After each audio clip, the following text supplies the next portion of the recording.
ఇన్ని ఆయుధాలు ఉన్న సౌలు భయపడుతున్నాడు. ఎందుకో తెలుసా?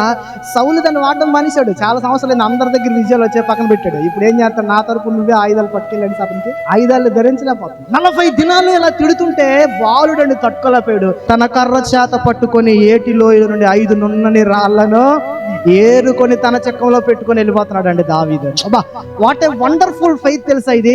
దావీదు చేతిలో ఇప్పుడు ఏముందో తెలుసా?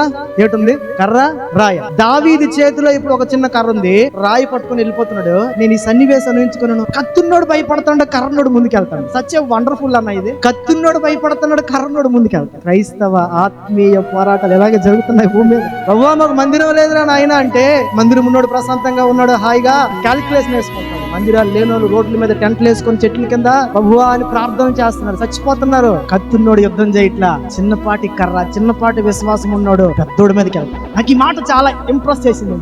చిన్న కర్ర పట్టుకొని దావీదు వెళ్తున్నాడు. నాకు నచ్చింది ఈ మాట.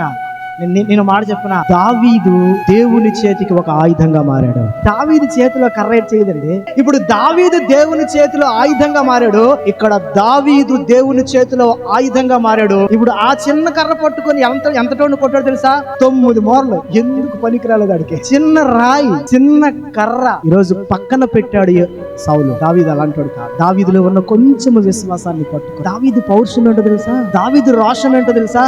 నా దేవుణ్ణి అండర్ ఎస్టిమేట్ చేస్తున్నాడు. నా దేవుని బలం ఏంటో ఈ రోజు తేలిపోవాలి. పోయినా పర్లేదు అనుకున్నాడు. ఎవరు? దావీదు ఘనత కోసం ఫైట్ చేయలేదండి. దావీదుకు 10,000 స్తోత్రాలు వస్తాయని ఫైట్ చేయలా. దావీదు యుద్ధ దినమున చనిపోతాడు, అవసరమైతే చనిపోతాడు. కానీ దావీదుకు ఒక విశ్వాసం ఉంది, యుద్ధము దట్ ఈస్ ద కమిట్మెంట్.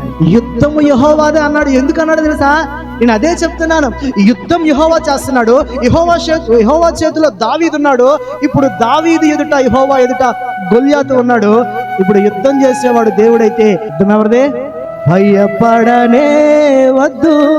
అసలు వద్దు అంటున్నాడు. అసలు వెన్ను చూపని వీరత్వం క్రైస్తవ జీవితాల్లో ఉండాలండి. ఒక చిన్న బాలుడు, చిన్న కర్ర చేతిలో ఈ రోజు అట్టి చిన్న కర్ర, అలాంటి విశ్వాసం ఉందా? మోషే చేతిలో దేవుని కర్ర, దావీదు చేతిలో ఒక చిన్న కర్ర, యెహోషువ చేతిలో ఒక ఈటె. ఈ రోజు నీ చేతిలో ఏముంది?